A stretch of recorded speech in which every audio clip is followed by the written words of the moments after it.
Hai semua, Assalamualaikum warahmatullahi wabarakatuh. Welcome to my channel. Di video kali ini aku akan mereview buku tentang sedekah. Buku ini akan membuat kita jadi gemar untuk bersedekah. Judul bukunya Sedekah Super Seri. Buku ini ditulis oleh Muhammad Asad. Dia adalah seorang entrepreneur praktisi keuangan syariah. Dia juga sebagai pembicara internasional dan penulis buku-buku bestseller. Nah, di halaman pertama, penulis menulis note, yaitu sedekah bisa membeli semua keinginan kita. Nah, dia menjelaskan kenapa kita harus bersedekah, lalu manfaatnya sedekah itu apa saja. Aku akan bacakan ya beberapa manfaat yang ditulis oleh penulis. Manfaat sedekah antara lain memperbanyak rizki, memperpanjang umur, lalu mendapatkan pahala dan balasan yang berlipat, menjauhkan bala dan musibah, mendapatkan pertolongan untuk segala kesulitan dan permasalahan hidup, menyembuhkan berbagai macam penyakit, mendapatkan kebaikan yang sempurna, menyelamatkan dari siksa api neraka, memadamkan kemurkaan Allah, dan sebagai syafaat di hari kiamat nanti. Nah, itu adalah manfaat yang ditulis oleh penulis di buku ini. Di dalam buku ini tertulis 40 kisah orang yang melakukan sedekah dan mendapatkan balasan yang luar biasa dari sedekahnya itu. Yaitu antara lain ada yang bisa kuliah di Paris, ada yang bisa mendapatkan motor, mendapatkan rumah, ada yang mendapatkan tiket VIP, ada yang mendapatkan pekerjaan dengan begitu gampangnya, ada yang juara lomba, ada yang mendapatkan keturunan. Karena kisah di buku ini sangat banyak, aku akan bacakan salah satunya saja ya, yang menurutku ini sangat menarik sekali. Kisah yang akan saya ceritakan itu tentang seseorang yang berhasil mendapatkan beasiswa ke Paris karena sedekahnya. Ceritanya seperti ini. Jadi, seseorang ini mengirim email kepada sang penulis. Kebetulan penulis itu memang temannya juga. Jadi dia mengirim email itu panjang kali lebar tentang kegagalannya yang dihadapinya untuk melanjutkan kuliah di luar negeri. Nah, terus sama sang penulis ini hanya dijawab dengan satu kalimat saja. Yaitu kalimatnya gini, "Lo udah sedekah belum?" Tertohok banget lihat jawabannya, kata yang bercerita. "Ya sudahlah," saya balas lagi. Sedekah ya? Kok nyambungnya ke sana? Ya kalau ngasih pengemis pinggir jalan 1.000 atau 2.000 perak sih sering, kadang 5.000 perak. Tapi kalau benar-benar sedekah sih emang belum pernah. Lalu penulis menjawab, "Ya udah mulai sekarang niatin sedekah dalam jumlah besar sekalian, biar terwujud semua cita-cita lo itu. Kalau boleh tahu berapa nominal tabungan lo sekarang?"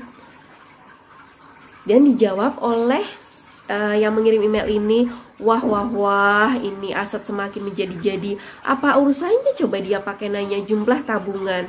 Tapi akhirnya dijawab juga, punya tabungan 10 juta, tapi duit itu udah dikumpulin dari zaman kerja. Nah, lalu penulisnya menjawab, "Ya udah bismillah aja, 5 juta disedekahin, insya Allah cita-citanya tercapai." Udah tuh ngomong gitu aja si penulis, katanya.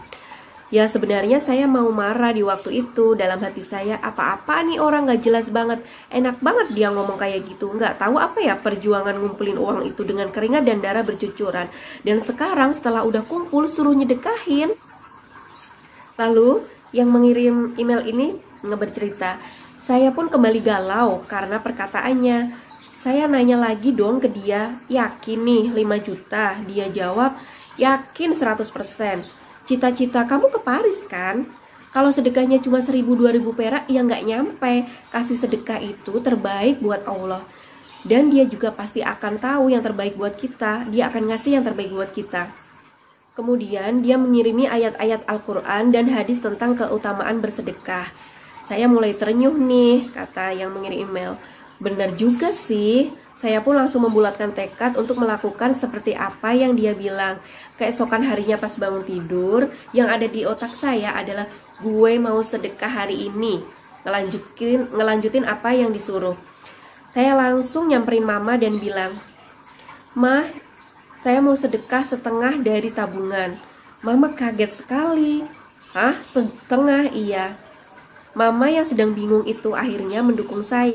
Lalu uang tabungan 5 juta itu diserahkan sendiri ke yayasan yatim piatu. Alhamdulillah hati saya jadi ikhlas banget katanya. Setelah sedekah, saya perbanyak sholat tahajud, duha, dan puasa Senin Kamis juga. Di setiap doa saya selalu minta, "Ya Allah, saya sudah mengikuti apa yang Engkau perintahkan untuk bersedekah, dan saya berikan sedekah terbaik yang saya miliki untuk mendapatkan keridhoan-Mu. Mulai sekarang, izinkan saya untuk memohon pertolongan-Mu ya Allah.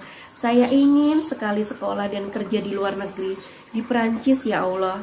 Itu doa dari sang yang mengirim email tadi.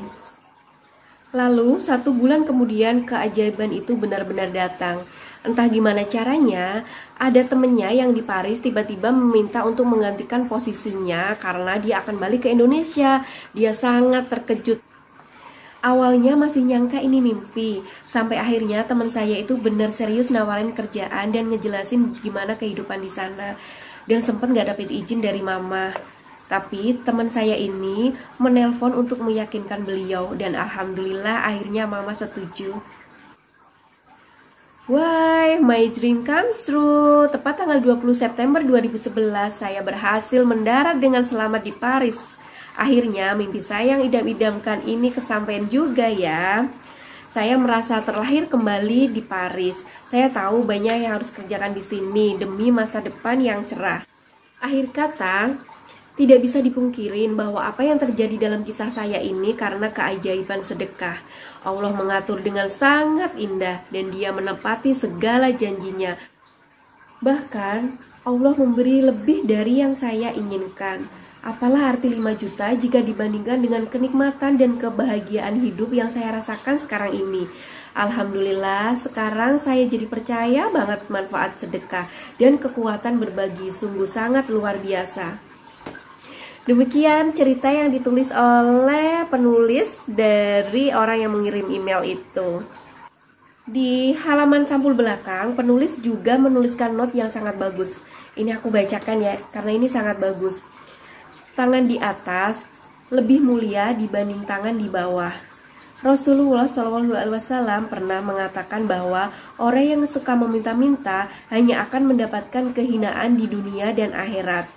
Di dalam sejarah dunia ini pun tidak seorang pun dihormati karena apa yang telah dia terima. Kehormatan adalah penghargaan bagi mereka yang memberikan sesuatu yang berarti bagi sekitarnya.